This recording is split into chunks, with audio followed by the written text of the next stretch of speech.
L'objectif de cet exercice est de retrouver le pourcentage massique en hydroxyde de sodium dans le destop. Pour cela, on réalise un titrage par suivi pH métrique.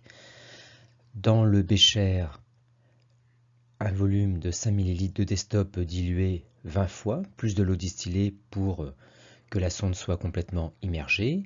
Et la solution titrante est une solution d'acide chlorhydrique de concentration connue, Ca.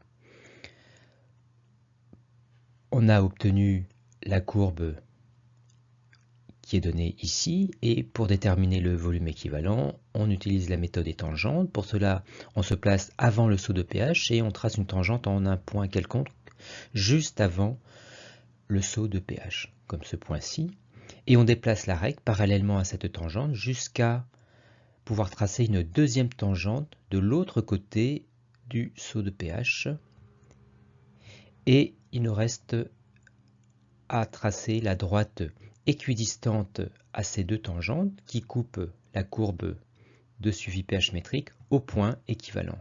Et on en déduit alors le volume équivalent qui est ici de 15,0 ml.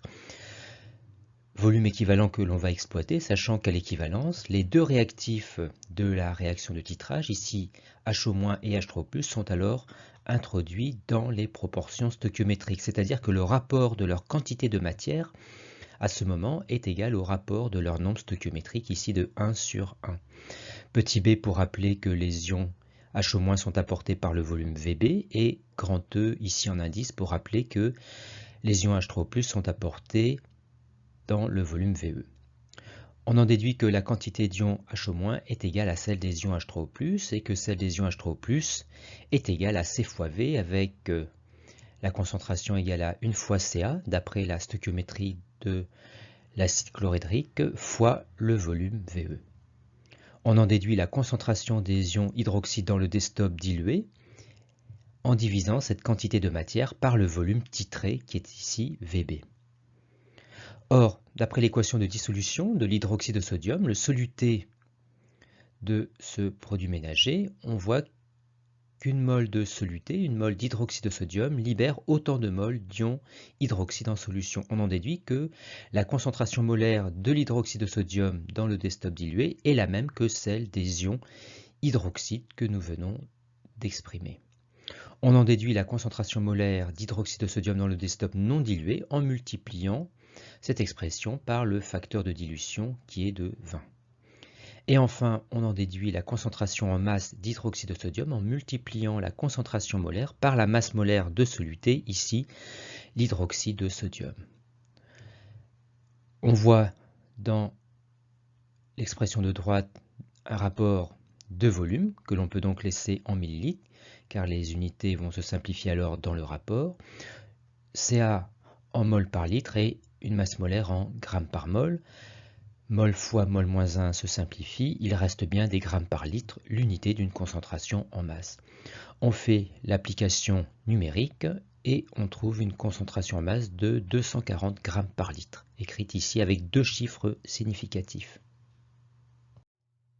240 grammes par litre signifie qu'un litre de solution de destop contient 240 grammes d'hydroxyde de sodium. Or, le destop a une densité de 1,20, cela signifie qu'un litre de destop pèse 1,20 kg, c'est-à-dire 1200 grammes, écrit ici avec trois chiffres significatifs. En réunissant ces deux informations, on en déduit que 1200 grammes de destop contiennent 240 grammes d'hydroxyde de sodium. On peut alors en déduire le pourcentage massique d'hydroxyde de sodium dans la solution en divisant 240 grammes par 1200 grammes fois 100 pour en avoir un pourcentage, soit 20% en masse d'hydroxyde de sodium qui est conforme avec l'indication de l'étiquette.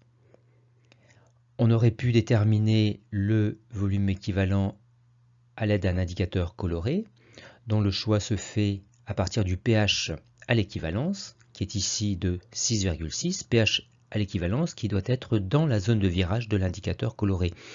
Ici, 6,6 est contenu dans la zone de virage du bleu de promotimol. 6,6 est bien entre 6,0 et 7,6. Le bleu de promotimol est donc un bon indicateur coloré de ce titrage. On réalise ici le titrage, mais par suivi conductimétrique. On remplace le pH mètre par un conductimètre et dans le bécher, on titre cette fois 20 ml de Destop qui a été dilué 100 fois. Et la solution titrante est toujours une solution d'acide chlorhydrique de concentration Ca.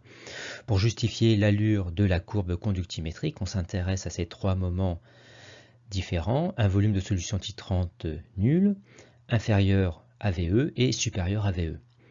Pour un volume V égale à 0, c'est-à-dire tant qu'on n'a pas versé de solution titrante dans le bécher contient les ions du Destop, c'est-à-dire HO- et Na+. La conductivité initiale est donc élevée en raison de la présence de ces ions. Pour un volume de solution titrante inférieur à VE, il y a réaction entre les ions hydroxyde et oxonium. Les ions HO- sont consommés, mais sont remplacés par les ions chlorure apportés par l'acide chlorhydrique. Cela revient à remplacer HO- par des ions Cl- qui sont moins bons conducteurs. En effet, la conductivité ionique des ions Cl- est inférieure à celle des ions hydroxyde. On en déduit donc que la conductivité diminue. Et pour un volume de solution titrante supérieur au volume équivalent, il n'y a plus de réaction, il y a donc simple accumulation des ions apportés par la solution titrante, c'est-à-dire H3O+ et Cl-. La conductivité augmente. On en déduit que l'équivalence se situe au moment où la conductivité remonte. Et on détermine précisément le volume équivalent, modélisant la courbe par deux portions de droite qui se coupent au point équivalent, et on peut alors en déduire un volume équivalent ici de 11,5 ml. L'exploitation du titrage est la même que précédemment. On reprend donc l'expression établie précédemment en remplaçant ici le facteur de dilution par 100.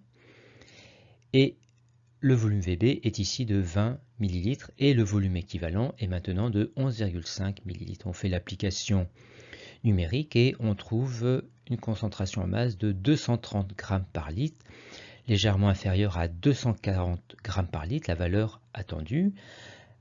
Un calcul d'écart relatif entre la valeur trouvée et la valeur attendue de 240 g par litre nous montre un écart de 4%, soit inférieur à 5%. On en déduit donc que le résultat ici reste conforme à l'indication de l'étiquette.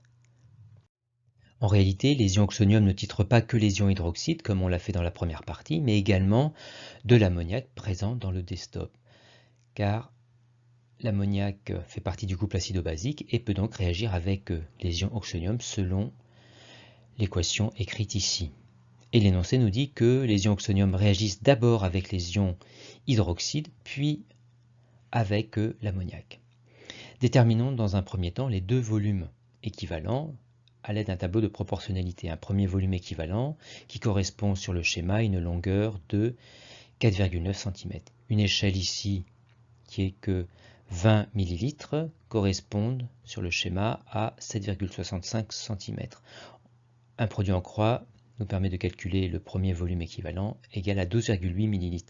On fait de même pour le deuxième volume équivalent qui correspond sur le schéma à 5,9 cm. Un produit en croix nous permet d'en déduire ce volume égal à 15,4 ml. Le premier volume équivalent de 12,8 ml est le volume nécessaire pour titrer tous les ions hydroxyde et eux seuls. Le deuxième volume équivalent est le volume qui a permis de titrer et les ions hydroxyde et ammoniac. En effet, sur les 15,4 ml, 12,8 ml ont permis de titrer uniquement les ions hydroxyde. On en déduit que le volume équivalent pour titrer uniquement l'ammoniac est la différence entre ces deux volumes, soit 2,6 ml. L'exploitation du titrage reste exactement la même qu'avec l'hydroxyde de sodium réalisé dans la première partie. On peut donc, par analogie avec l'expression de la concentration en masse d'hydroxyde de sodium établie, écrire une concentration en masse dans le Destop non dilué pour l'ammoniac égale à une expression analogue en remplaçant le volume équivalent par celui que nous venons de calculer, en remplaçant la masse molaire par celle d'ammoniac. On fait l'application numérique et on trouve une concentration en masse d'ammoniac de 18 grammes par litre, soit un pourcentage massique d'ammoniac dans le desktop d'environ 1,5%.